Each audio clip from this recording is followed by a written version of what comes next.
number one reason new businesses fail in America? Fred Cary, a powerhouse entrepreneur and CEO of IdeasPros, a company that guides qualified entrepreneurs through the complexities and pitfalls of the startup world. Are you happy when you get up in the morning? Are you eager about what you're doing? Do you feel like you're in the right place, doing the right stuff for the right reasons? That, to me, is success. With his entrepreneurial spirit, Fred started many businesses in different industries and acquired thousands of lessons along the way. His desire to give back to a community of like-minded eccentrics led him to create IdeasPros, the world's first super venture partner, a company that could roll up its experienced sleeves and provide every entrepreneur with the opportunity to see their vision become a real company with a real product. Having healthy competition elevates your own sales because it changes the dynamic of buyer thinking. He also produced a weekly show for entrepreneurs that has been viewed over 4 million people. Before you work on your business every day, work on the business of you every day.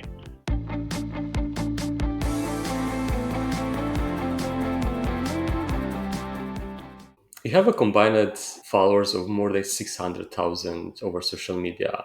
How important is positioning and having an online presence as an aspiring business owner or as an entrepreneur? Well, that's where your audience is, right? No matter what your business is, your audience does everything on social media.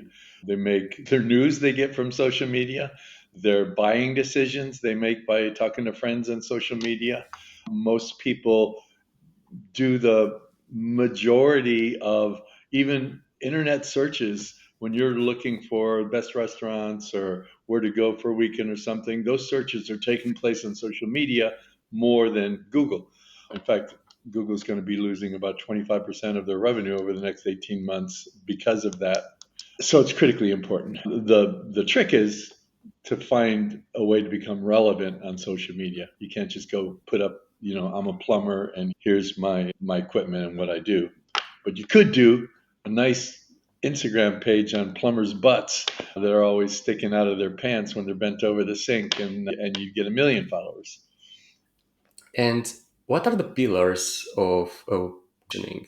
Let's go with the plumber example. Like if I have a plumbing business and I want to position myself online, first of all, which is the best platform for that, and which are the pillars that will help you position your business on a specific platform? The first thing you need to know is where your audience is, right? If you have a business that really works with professionals, you are going to have to go on LinkedIn. If you're a business that is focusing on bringing in other kind of high level people, you might go to Facebook, people that want to start entrepreneurship or something. If you're looking for younger folks that can be inspired to start a new business or take a course or visit your restaurant, you're on Instagram or TikTok. And it's a combination of those things. Is number one, the pillars, as you call them. Number one is knowing where your audience is. Number two is knowing what they like. And number three is delivering content that is engaging, entertaining, or informative. I'll give you a perfect example. And the sunset is becoming amazing over here on the side. So if you see me looking that way, there's nobody else here. Let me give you an example. Go to Red Bull's Instagram page. Everybody who's watching or listening, go to their page, and I dare you to find a can of Red Bull. You can find them, but you're going to have to scroll through 20 posts to find a can of Red Bull because they're not selling the cans of that drink, the energy drink. They're selling an experience. They're selling being on the edge. They're having people jumping out of planes and speeding on boats and racetracks. And you'll see a red stripe here and there for the Red Bull logo. But the whole focus is on something that's entertaining and engaging. If instead Red Bull's focus was showing all their cans in different environments, it's not entertaining. It's not engaging. It's not even, well, it could be informative, but that's about it. So if you're the plumber in our previous example and you're on Facebook to try to find your audience, is going to find you because you're doing things that are humorous, not because you say that you can clean out toilet backup faster than anybody else or you're available 24/7. By If I was advising, and which I wouldn't, but if I was advising somebody that was in that business, I would say just, plumbing is the perfect business to make funny. And go in there and make funny stuff, and you'll be viral and start spreading it around. So you know your audience, you give them a message, you make it engaging, you make it entertaining, and you get a lot more business. Yeah, and speaking of plumbing, indeed, because if you're a plumber and listening, you probably have been in so awkward situation that you can make fun of them and show behind the scenes on how actually work is being done and make funny. And I have an example here. Like there is a guy that knock on doors and look for houses that they have the loan like mess up. They probably don't have money to invest in it. All the courtyard is a mess, and they ask for permission to clean it and record the process. And just showing that behind the scenes gets a lot of business out of it. And doing work for free, but in the same time, it's basically content for social media and a way of positioning yourself. And that's the reality of nowadays. We need to be entertaining. We need to have ways of showing that side of things. But Yeah. what I found that most people struggle with that. What might be the reason? Most people aren't very funny, and most people are not very artistically inclined. And the right marketing message to your audience involves a lot of different techniques. One of the things when I'm speaking to people, and I say this from my heart, but as it turns out, it's very effective. I tell people up front, you probably can't afford my services. And that takes any sticker shock away working with me. I let them know right front. It's just what I can do for your business is going to be really dramatic. And if you start with a negative part and then end with the finish part, you're probably not going to be able to afford my services. I'm sorry. But if you can, you're going to triple your business. How compelling is that? Right. And so to find the message that makes the audience, your customer, want your service and feel like they have to work a little to get it, it puts you in a better position and enables them to lose all the fears that any customer has whenever they're making any buyer decision. I mean, you can see people fighting over what toaster oven to get. Can you imagine if they're getting a new roof or working with me to completely reimagine their business or to go out and get capital? Those things take a lot of time, a lot of effort, and that first step is the hardest one. Yeah, and most people skip it. Like 80% of people that I talk to, they don't really understand who their ideal client is.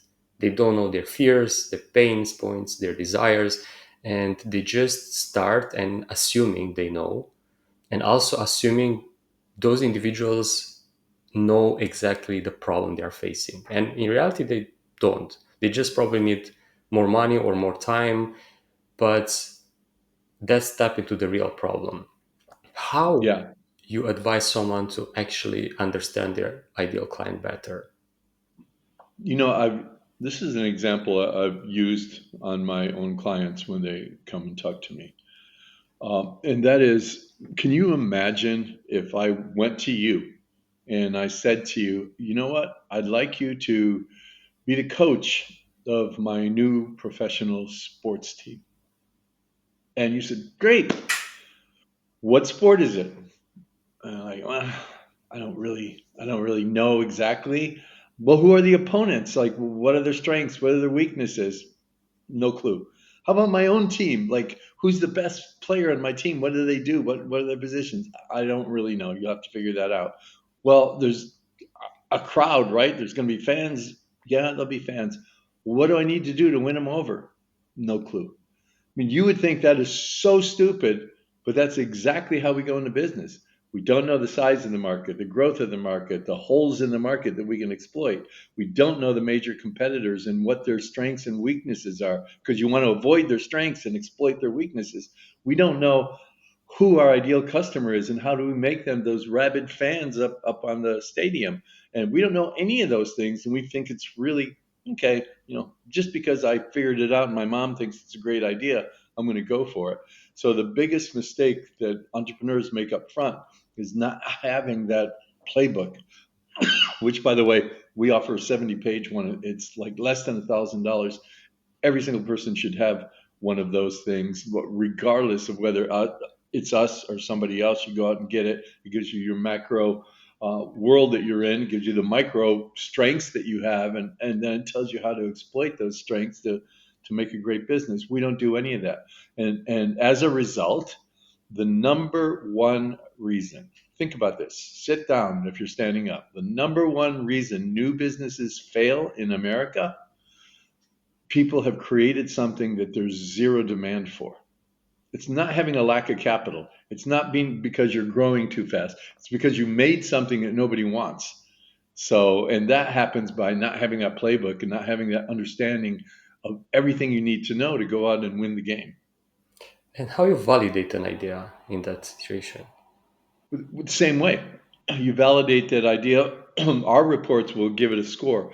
There was 5 to 7 years ago, Harvard University did a study on some companies that were really well funded. I'm talking 50 million, 100 million by the top VCs in Silicon Valley, and expert management teams that came in, really top-notch entrepreneurs from great schools.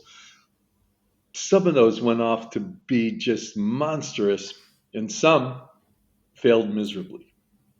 And they're trying to find out what the heck it is that made some of these companies fail and some not. And was it the management? Was it how much money they got and when they got it? No, it was all about timing. That was the only distinguishing feature. Are you too late to the party? Are you too early to the party? Or are you riding that wave that's just starting and you're going to be able to just ride that all the way into shore? So part of what, when you get a strategic package like we do, and like you can find ways to do it. You could probably use ChatGPT to get some minor version of that. But that's one of the things. Is this the right time for me to be doing what I do? And when we go out and bring our clients to go pitch in Silicon Valley, that's the very first thing we talk about after their story, we use a story to show how people are connected to what they're doing. And then the very first thing we talk about is the big idea. Why is this the right moment in time for my solution to come into this market and really do well and be a significant player? And if you don't know that stuff, you're playing baseball and you're just swinging with your eyes closed. Yeah, on that note, since a lot of businesses do exactly that, they enter a market late and they still manage to go through at, of course, a very slow pace. They get a client here and there and so on, and unable to grow over a certain ceiling and so on. In that situation, how, because I feel like it's not that easy to always come up with the perfect idea at the right time in order to thrive. For example, in my case, I started being a web designer when it was already quite popular, and I still made a living out of that. Then I started consulting into marketing, and still I was quite late to the party, but still I'm doing pretty good.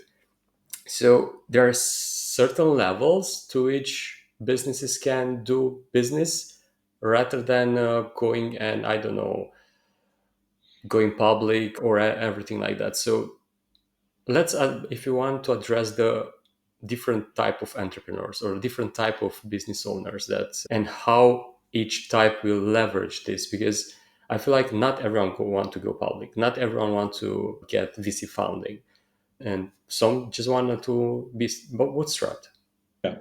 So let me go back to your first part of your statement where you talked about the perfect idea at the right time.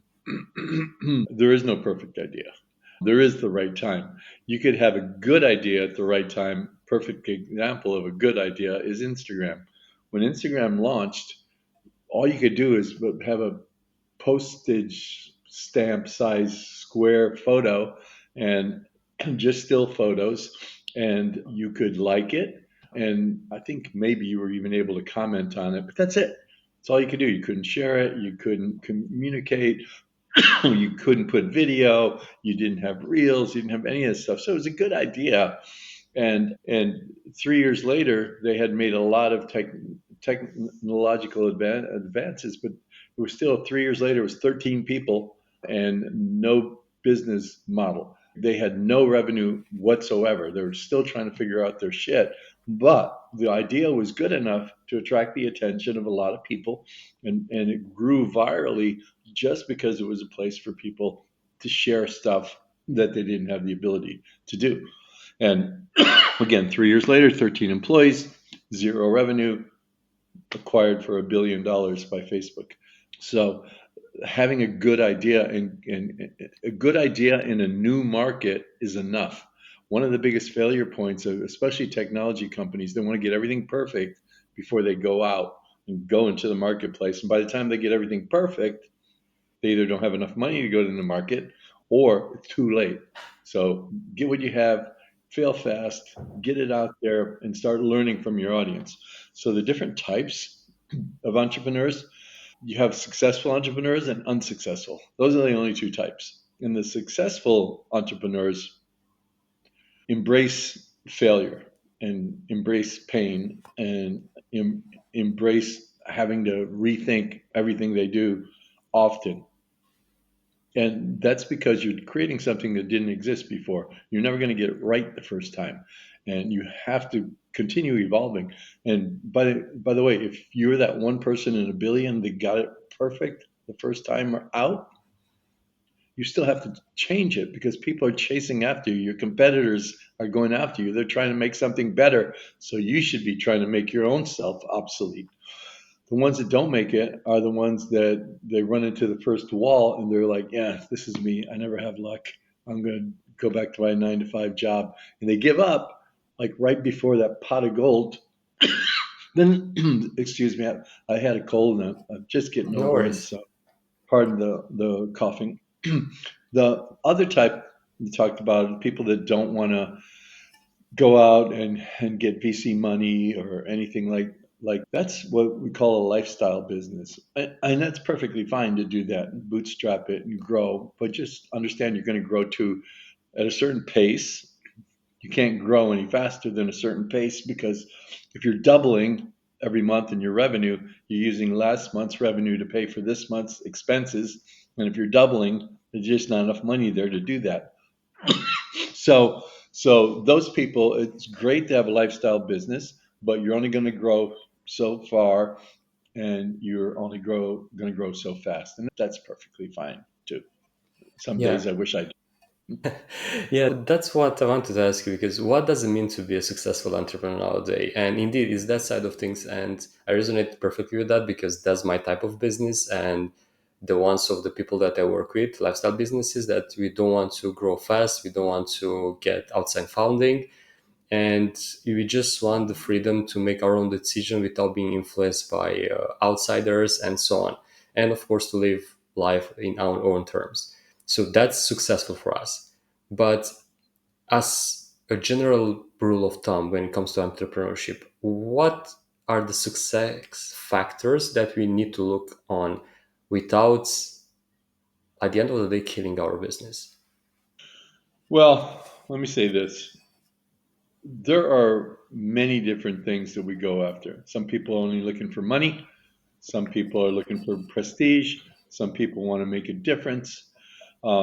At the end of the day, the result of whatever your goal is, the result to show that you're successful, I use happiness as the measure. Are you happy when you get up in the morning? Are you eager about what you're doing? Do you feel like you're in the right place, doing the right stuff for the right reasons? That to me is success because otherwise, an example company I use all the time because there's so many different things I can talk about with them is Airbnb. There is a company that first couldn't raise any money whatsoever. And then once they started raising money and getting traction, they started growing and they became a $1 billion plus company. And then 2008 happened, and 2008 was a real tough time with being able to get funding and grow. They got past that.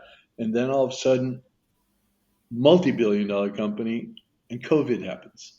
The revenue dropped 85% in one day, and they had to completely reinvent themselves. And they started offering a lot of online stuff all over the world, like meditating with sheep in Switzerland, or learning how to cook from a Michelin star chef in France, and they reinvented themselves. And so success on the milestone of your company continually, constantly growing and being continually profitable, that's fleeting. It doesn't last from day to day. You have your success and then you fail and you have to succeed again. So measure your happiness.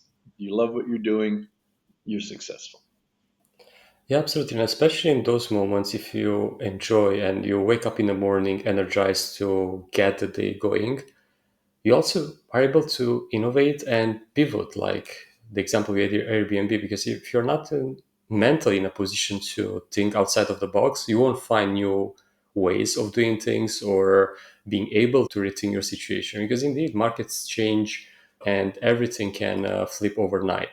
And if someone is in that position, they feel like they have been successful for a while, and now for different reasons, even economical or with all the nonsense that's going around the world, how they should look at things without judging emotionally, to find ways to pivot without, I don't know, getting rid of everything they built before that. Like Airbnb, they didn't get rid of renting, and they just pivot to experiences and then to long-term renting and so on. So how we analytically analyze the situation and find those ways of pivoting in our business.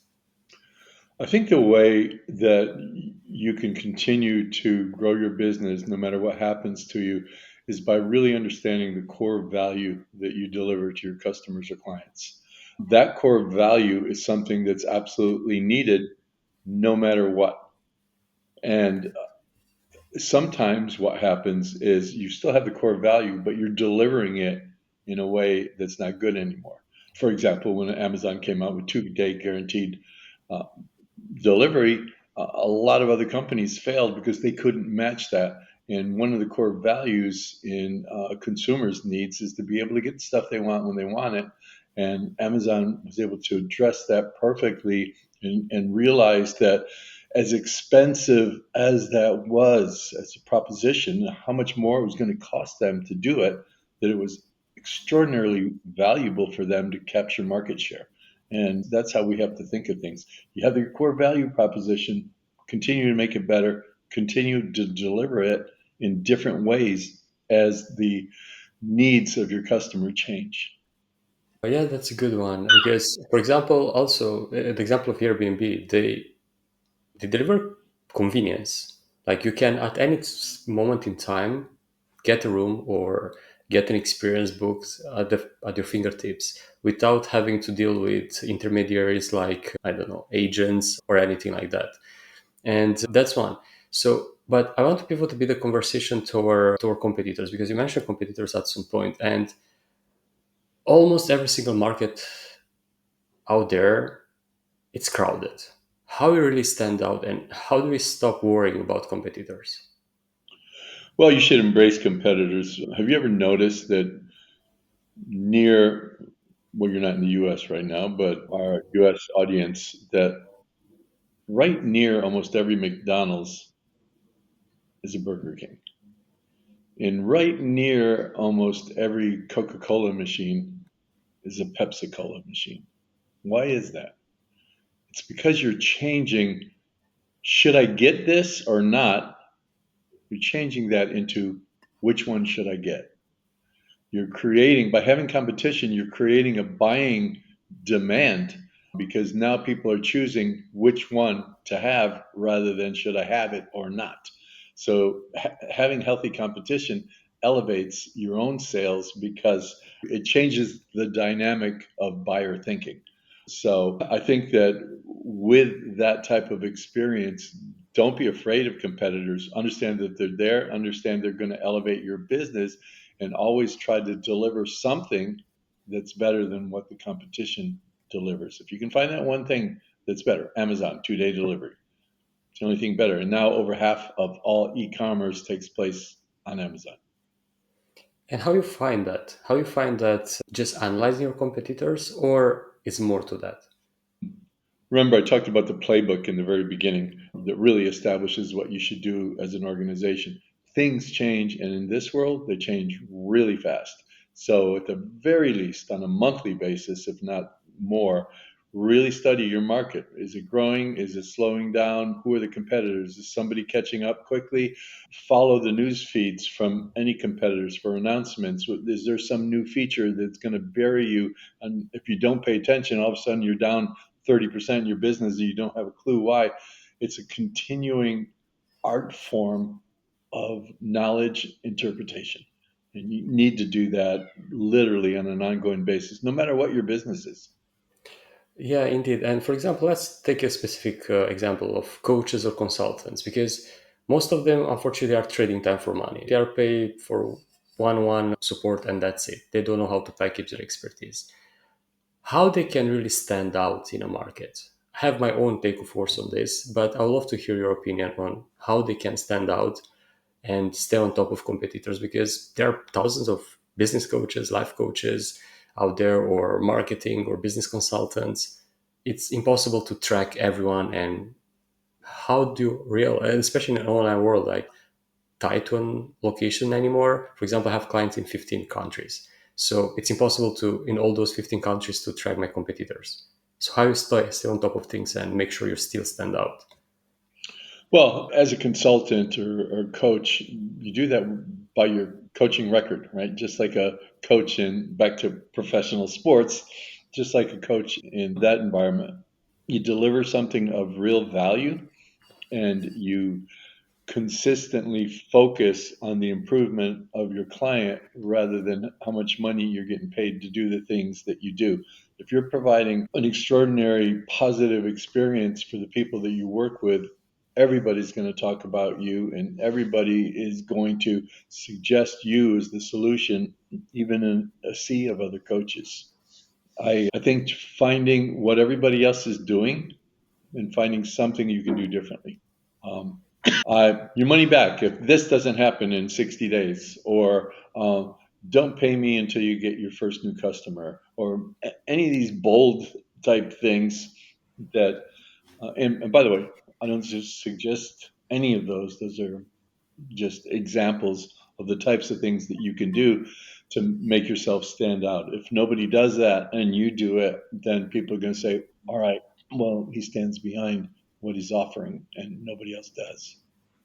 Yeah, and it's funny that example, that you brought that example, because I see it everywhere. Like, and I think people just copy that. Like they copy, like, if you don't get specific result in 30 days or 60 days, you have that money back guarantee, or I will work with you for free until you do so.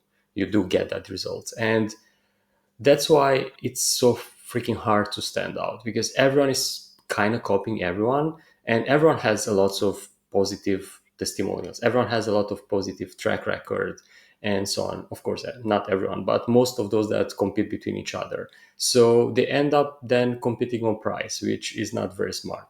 So there are any outside of the box thinking around the problem, apart from trying to figure out, of course that's the ideal solution, to figure out what exactly your competitor is doing either the wrong way or not at the level the audience is wanting that. And one way to do so is to listen to the audience, look at the testimonials and reviews and so on. But I'm maybe searching for or asking for too much, because might not be such a silver bullet here, but I would love to hear from your experience. There is a silver bullet, but you're gonna have to pay me to hear it. No, I'll tell it to you for free. The silver bullet is focusing on your client instead of focusing on your services, right? When you have all these coaches, all these motivational folks, they have a funnel you go down and it starts with free. And then you work your way down it and you're paying 50 bucks, then you're paying 100, then you're paying 1,000, then you're paying 10,000, depending on how far down the funnel you go. Instead, start the dialogue differently. If you want to stand out from the crowd, find what the pain points are of your client individually and have different services available for what those pain points are. The best salespeople in the world only ask questions. They don't tell you what services we have. They don't say how much it costs. They don't say when the next one is. They sit down and say, look, what's your biggest pain point? What's your biggest problem that you have right now?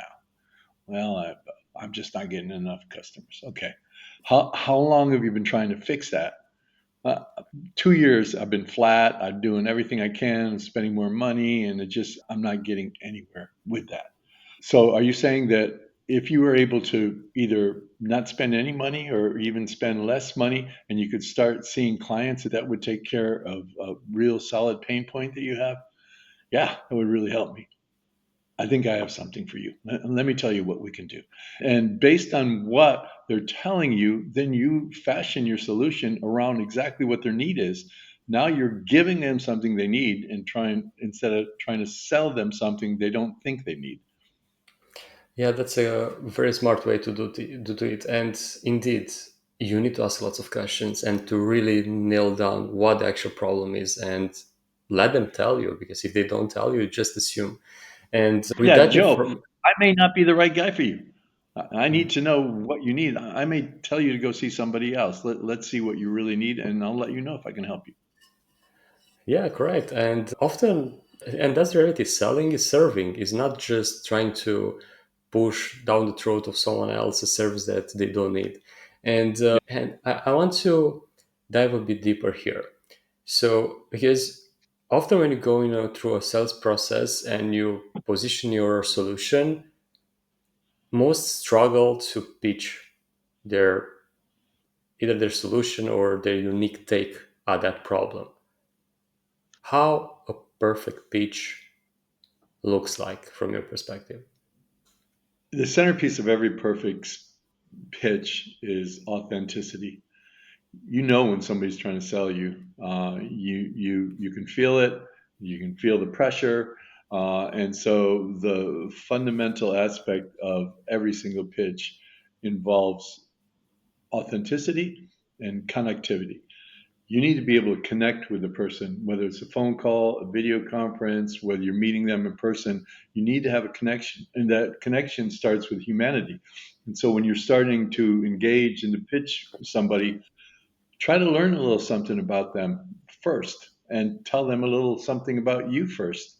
So how long have you been doing this show? How important is it? Why did you want to start doing this show? And does your audience love it? What would you like to do differently? Oh, okay. Well, I started being a guest on a podcast because I wanted to do this, I wanted to do that. And now you're starting to establish this kind of relationship amongst two people. Instead of rushing to the business part of it, establish your relationship and then be authentic about it. The first year I was doing podcasts sucked. I'd put it out there, there'd be crickets, and I wasn't getting any momentum, and I had to figure out what to do. I finally did, and now it's really starting to grow. Wow, I had the same experience on my side of it when nobody wanted me to come on and be a guest on their shows, and now everybody does. That you're establishing this connection of two human beings, and when you get that way, rightfully or wrongfully, you think you know a little bit about each other. And so the conversation you're going to have next about your offerings is going to seem a lot more authentic because there's a level of trust that's in it. So don't be afraid to tell people what something costs, but don't just throw it out. Hey, I got this great solution. It's 49.59 and there's only two spots left. If you don't get it now, you're never going to have it. Don't go down that road. Really try to find out what somebody needs and deliver your solution in an authentic way. Yeah, and indeed, that building that rapport at the beginning is crucial. Otherwise, if you don't connect at a human level with someone, it's very hard to do business. And no wonder that once everyone kind of pivoted online was harder and harder because face to face is much more easier to build rapport and trust, but online was harder, especially if you didn't do that before. And once you build that rapport, once you ask for permission and ask a bunch of questions and so on, and you're at the stage in which you know you can help, you know the person in front of you is the perfect and ideal client for you.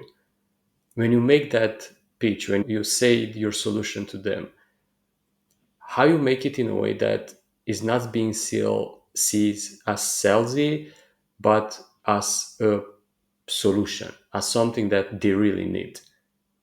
Yeah. I always li- put no sentences into your repertoire. Try to solicit no's from people first, because when you do that, you're getting all of the pushback out of the way. Have you ever considered using my type of service before? No, I haven't. And you haven't considered this before. Is it because you had plenty of money, but you just thought you could do it well yourself? No, I never had quite enough money.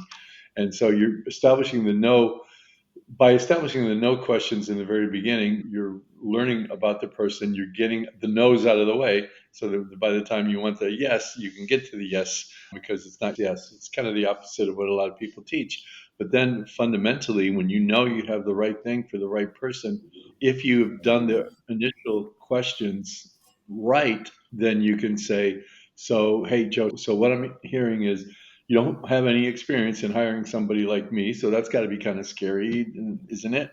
Now you're getting the yes. Yeah, it is, because I really don't know what I'm doing. Uh, and you said before you really were kind of worried about how much money something costs. So that's got to be a concern for you too. Yes. All right. Well, that's kind of terrifying to be talking to somebody you don't know about this type of service. You don't want to spend a lot of money, but you're here for a reason. Why are you here talking to me? Because I want to get more revenue in my company. Everything I'm trying is just not working.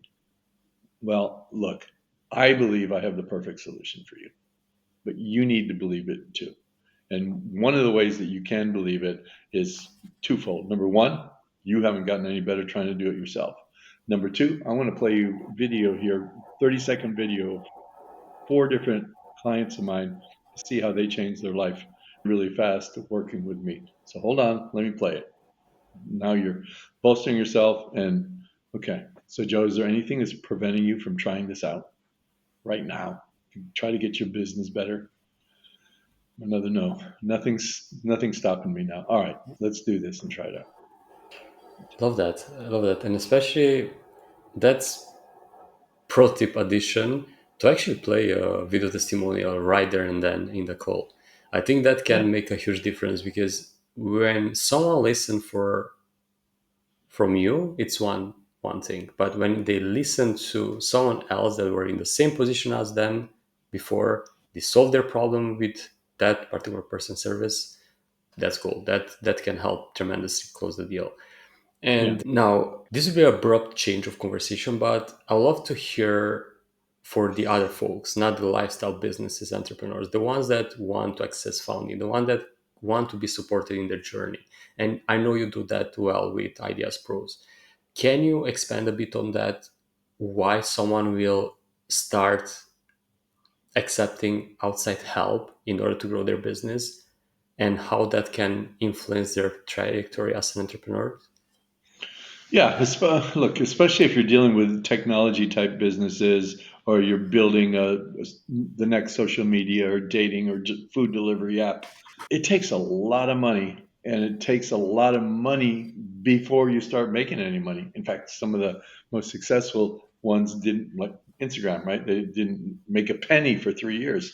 So the only way to survive and do something like that requires development, computers, servers, advertising. The only way to do that is to get outside capital. And the only way you're going to get outside capital, if you have a really well thought out plan and something that you're really passionate about, and a demand that is really obvious, and a need that is not being served, then you need the capital to go and pull that off. If you're a technology startup and you don't have a technologist on your team, you better go get one, because nobody's going to invest in you.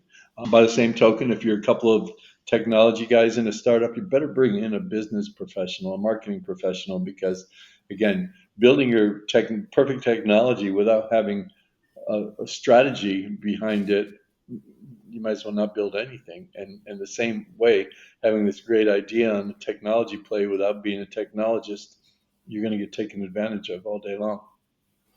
Yeah, that's the reality, right? Because often a lot of people have amazing ideas, but they are just limited by their own skills.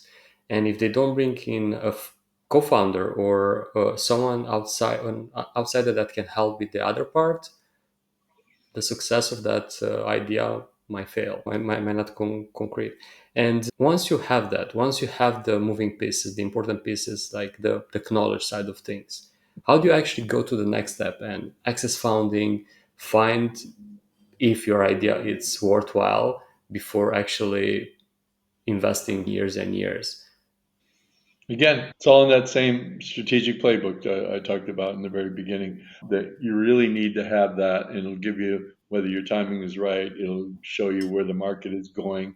Just have all your facts before you launch. I mean, fundamentally, any other thing that we do in our lives. I mean, who's bought a TV that's listening recently?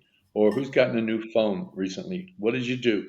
You researched the shit out of it. You found everything you could find out. What are the competitors? What are the colors? What are the pixels? We don't even know what the hell pixels are, but we want the one that has the most pixels. Who's got the better camera in our phones? And we study it. But for our business, the most important thing we're going to be doing, we don't think we need to study that.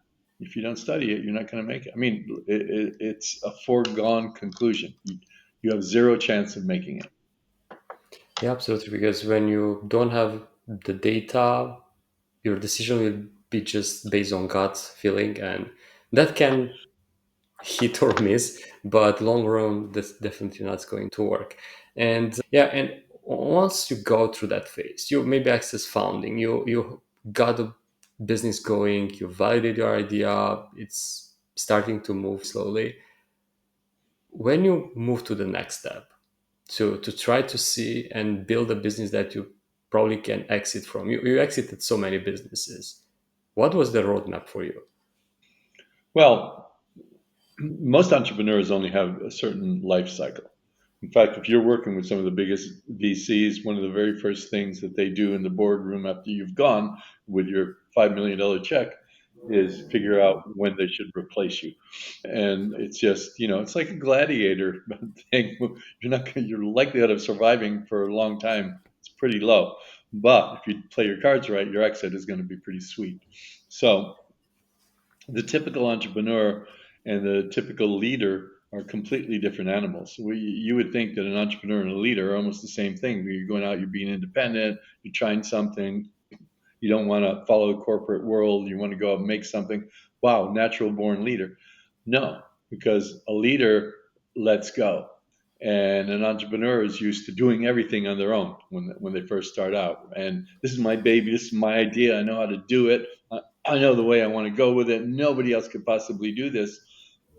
And so if you can't make that transition to a leader, to enable and empower really good people, and hire and inspire really good people to not come to you, but stay with you, then you're not going to get very far. And even if you can do that and you transition from an entrepreneur to a leader, which is something else that I teach, going from a leader to somebody that can handle $100 million a year company with 400 employees is not that same person that can start something in a garage. So you need to understand that life cycle is very unlikely.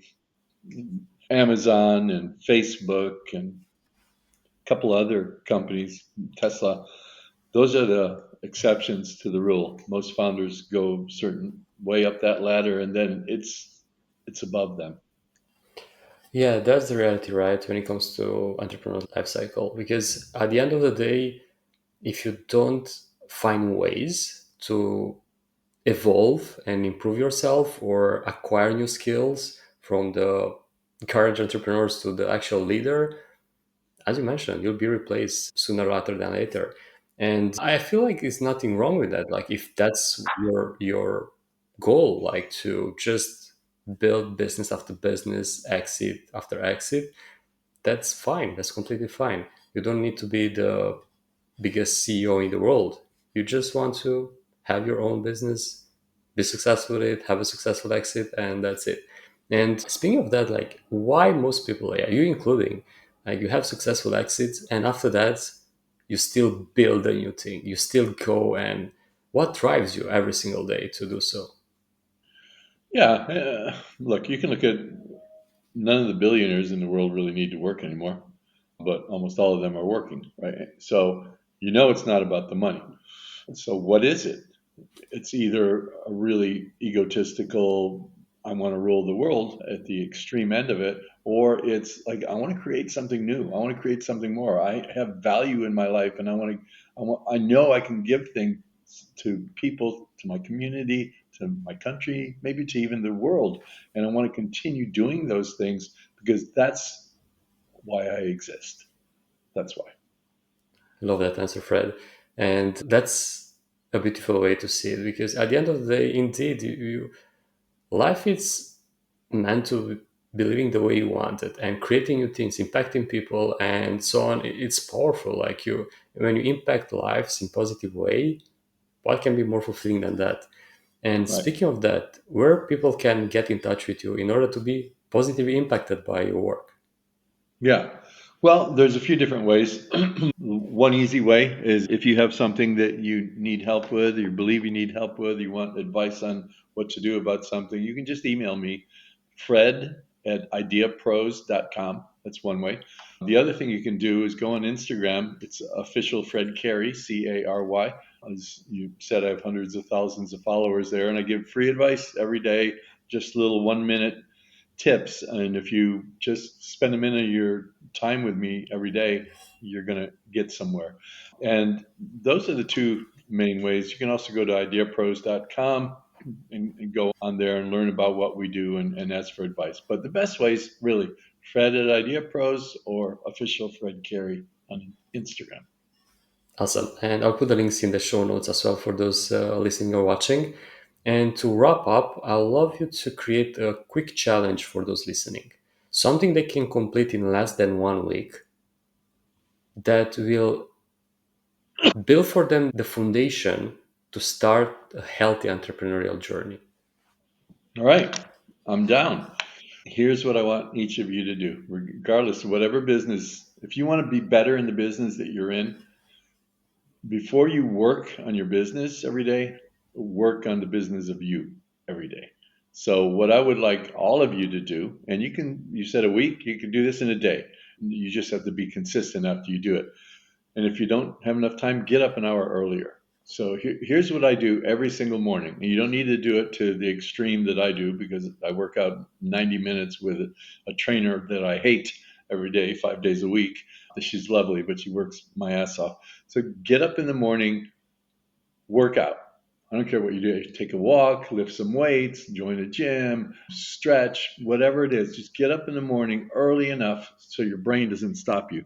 Because if I try to work out in the afternoon, my brain's going to go, "What are you out of your mind? You're old. Just go sit on the couch." But in the morning, I'm just like, I'm up. I got to work out. And you're down there working out before you realize it. So get up, work out.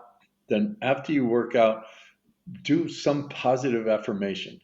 You can do this. Like, tell yourself that you got this, no matter how hard things are. Positive affirmations. And then things that you're grateful for. It could be something simple, it could be something dramatic, but find something to be grateful for because that's changing your mindset. The next thing is meditate. 30 seconds, 30 minutes, whatever you got. It doesn't matter the time. Any of these things, it doesn't matter the time. And then the last thing is read something before you start. Just pick up an old fashioned book, read a page, read a paragraph, read a half a book, whatever it is, read something to stimulate you. So, what happens? You're stimulating your body, you're kind of reaffirming that you've got this and you can do it. You're giving yourself the confidence. You're remembering that there's something to be happy about every single day. Somebody helped me. I had a flat tire. I didn't know what the hell I was doing. Somebody came over. And I felt kind of stupid because I'm a guy. I'm supposed to know this shit. I don't. And somebody helped me change my tire. Wow, I'm grateful for that. And the same thing with meditating. So you're working on your body, you're working on your soul. In meditation, you're just working on your essence. And reading, you're working on your brain. And now you're ready to start your day. And I can guarantee you, every single day that you work, you're going to feel a lot more powerful because you're not dragging yourself into the office or onto your home computer. You're establishing your center first. And then this is going to be in advance. If you want to get an A plus at the end of the day, get a little journal and write one positive thing that happened today. You're going to have a lot of turmoil. You got too many emails. You didn't answer a phone call you should have answered. Something good happens every day. You might have had a great lunch, whatever it is. Write it down. So you're reinforcing the positivity every day. And those bookmarks and the either end of your day are going to really positively impact that whole center part of your day where you're out working and trying to make a difference. Fred, I interview more than 80 entrepreneurs in this podcast. And the things that you just share right now are some of the common things that most of them do. And that's not coincidence. Successful entrepreneurs are working on themselves first, then on their business. And hopefully those listening will apply that into their own life and see the miracle happen. Because at the end of the day, we first, then our business. If you don't take care of ourselves, it's hard to do anything worthwhile. Yeah. Yeah. Value yourself first. Thank you. And I value you. Likewise, it was a wonderful conversation and enjoy a beautiful evening in California. Thank you. I'm going to go. My daughter just turned 32 and I'm going to go have dinner with her right now. Oh, beautiful. Happy birthday to her. Yeah. She's beautiful and she's single. And you guys got a lot of money. Call me. Fred at IdeasPros. Yes, you're one of the few that stick to the end. And I want to thank you from the bottom of my heart for doing so. If you haven't subscribed already, please do so below. And if you got any value from this, please share it with a friend. They might got some value from it as well. Thank you so much, and until next week, pura vida!